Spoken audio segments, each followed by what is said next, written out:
Hey, it's Kevin from Card Kingdom. Today we have a really special guest. Head designer of Magic the Gathering, Mark Rosewater, is going to sit down with us and talk a little bit about the design of Unsanctioned. Come on. Okay, so how did Unsanctioned come about in the first place? So what happened was this product was originally called Parachute. And the reason it was called Parachute is we decided we wanted to make a product that didn't have a definitive date. That when the higher ups came to us and said, we need a Magic product, we go, well, we have this, and we'd pull the cord on the parachute. And the funny thing is, we made this product and the cord got pulled like 2 seconds later, so it wasn't really a parachute as much as so. But the idea behind it was we wanted to do something that was a little bit different, that was more of a self-contained thing. And Gavin actually had the idea originally and came to me and asked me what I thought of it, which was, what do we think of doing a silver border product that wasn't a booster product, but a all-contained thing? Mm-hmm. And we had numerous products in the past where you took the decks and you mixed them together, and they never quite got made. Like we had a junior version of Magic we tried at one point where you piece them together. And anyway, the idea's been there. We just never made the product. And so Gavin said, well, here's this cool thing from this other product we didn't make. And we love the other thing about Unsanctioned is we've never reprinted any Uncards. I mean, we did some promo cards when Unhinged came out, but we really haven't made we haven't reprinted anything. 1998 was Unhinged. Yep. I'm sorry, Unglued. Unhinged was 2004. Yep. So 1998. So it's been a long time. So there's not a lot of people have Unglued cards or even Unhinged cards. And so it was fun to do, we got to reprint stuff and make decks. And we also knew, because we're doing a new product, he said, well, can we make some new cards? Of course we can make some new cards. So the plan originally was to make 15 cards, 3 per deck, and then we ended up needing a land, so we made a 16th card. Yeah. And so there's 16 brand new cards, one of which is the Underdome, is in all 5 decks. Yep. So you have 15 cards you get 1 new copy of, and then 1 card you get 5 new copies of. Nice. And then, of course, we put full land, and anyway, all sorts of fun stuff. So what comes first in Undesign? Is it the joke or the mechanic? We make cards from all different places. So I'll take a few cards from this product. Yeah.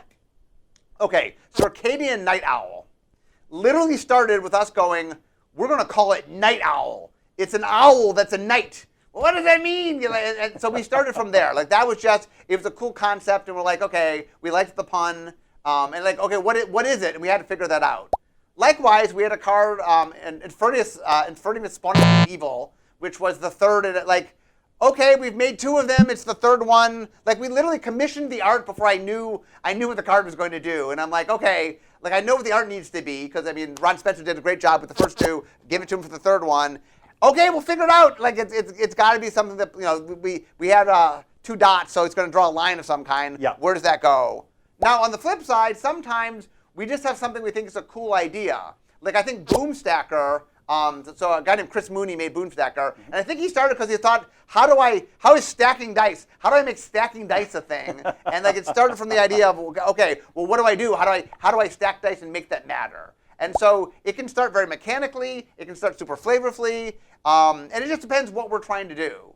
And so, a lot of Unsanctioned was me trying to meet things that people had wanted that we hadn't done. After Unstable came out, people wrote to me and said, oh, you didn't do thing X or thing Y, and so I went on my way to try to make some of that stuff. Nice. For example, Surgeon Commander was, we had made a commander for Host and Augment, which is one mechanics on Unstable, but it was white-green. Dr. Julius Jumblemorph, right? Mm-hmm. But there were, all 5 colors had this mechanic, and they're like, oh, I wanted a commander for all 5 colors. And okay, so this time we made Surgeon Commander. It's okay, you want to make a 5-color Host Augment deck? There you go. Here's a commander to do that. All right, Mark. So is Undesign easier or harder than normal set design? Well, I enjoy all of it.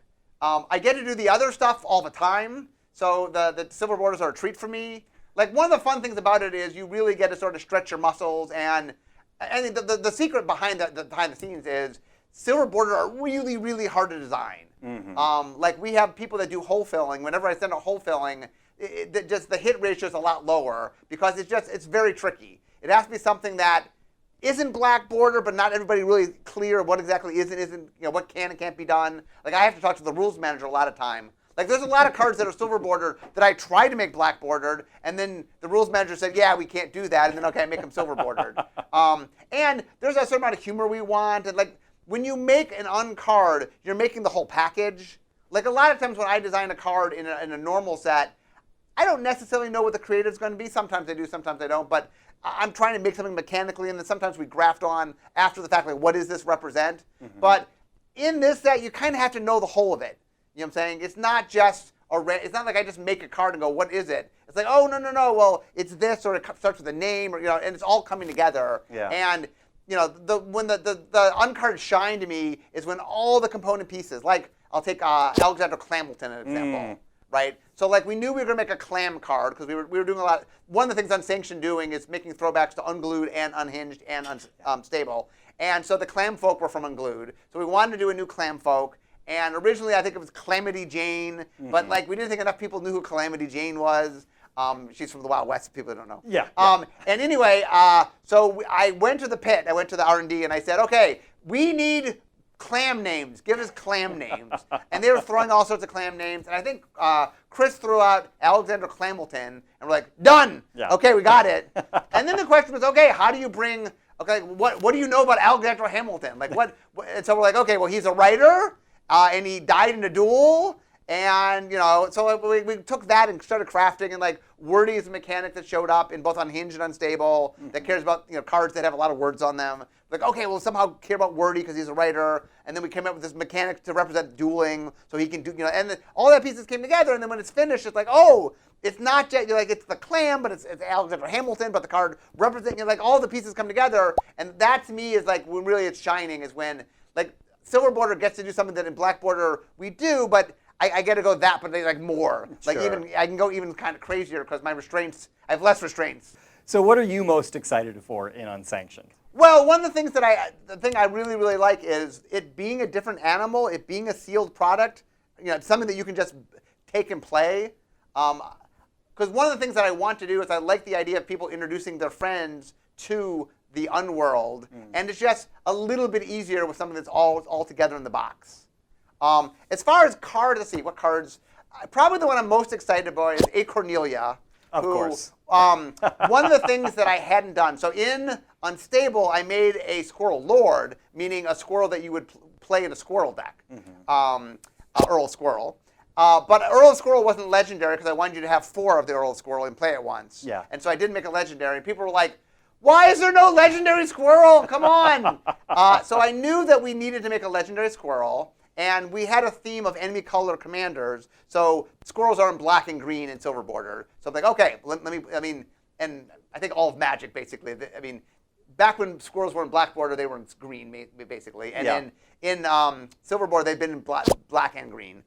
So we made a black-green, so A. Cornelia, and one of the fun things about it was I made the card originally with this idea of getting counters, and we had to make little nut counters. Yeah. But we needed some way to make it not black bordered, because even though squirrels really aren't something we do a lot in Black Border, I still have to make the card something. And so I came up with the idea of caring about the art.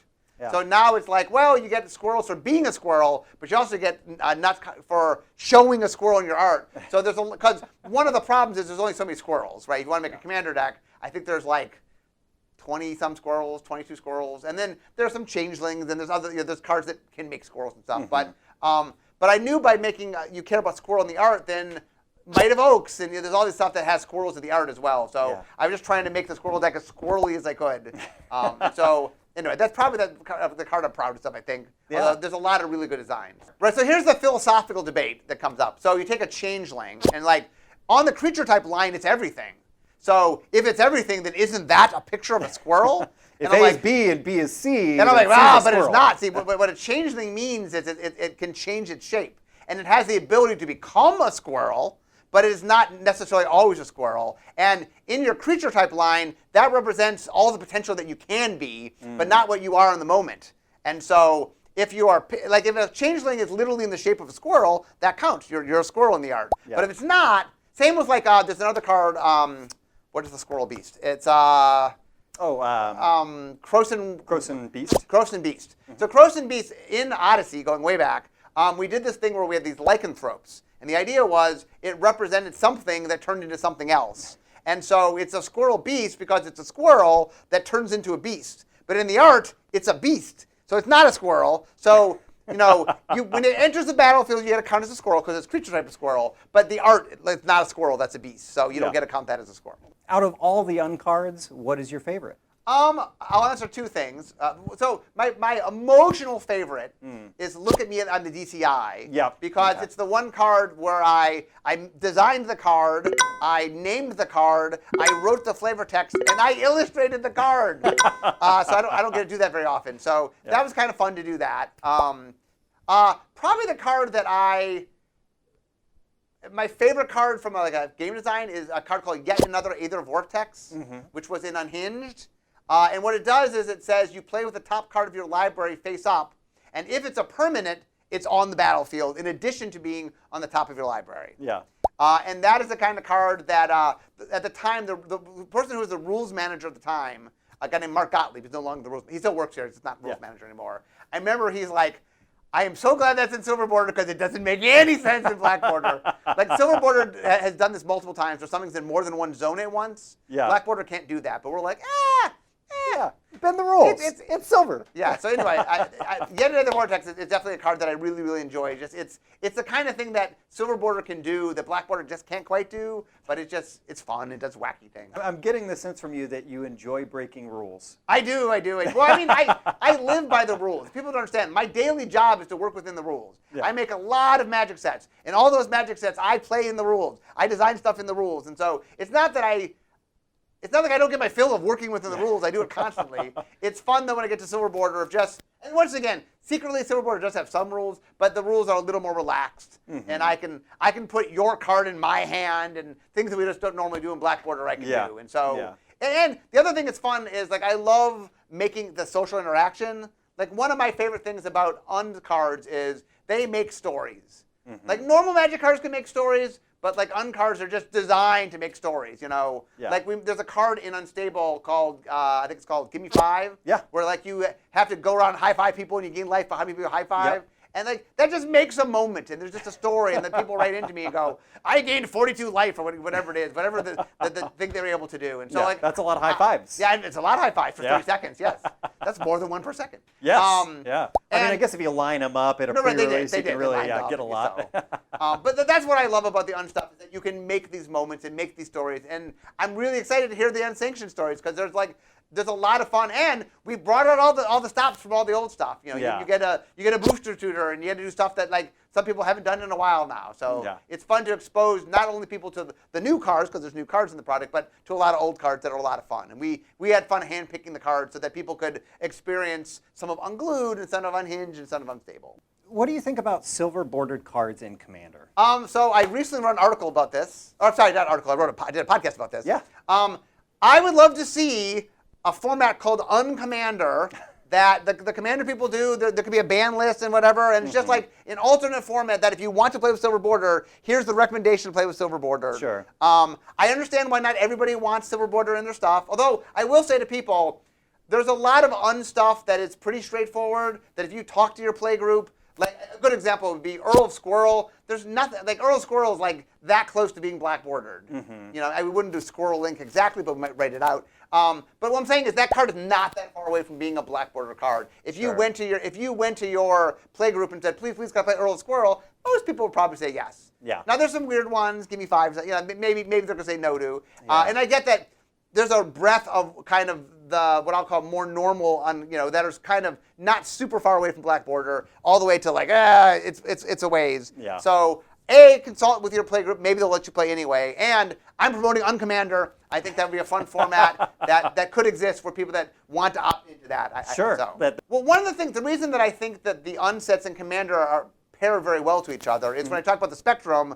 Like, when you get down to the serious side, Commander is on this casual social side. Yeah. You know, I mean, there are competitive Commander players, but I mean, I think a lot of what made the format shine is it is social and fun. So, look, the Unsets and Commander aren't that far apart in spirit of what they're trying to do. Yeah. So, go on Commander. If you could only play with one set of Unlands forevermore, what set would it be? Which Unproduct would you choose? That is hard. That is a hard question.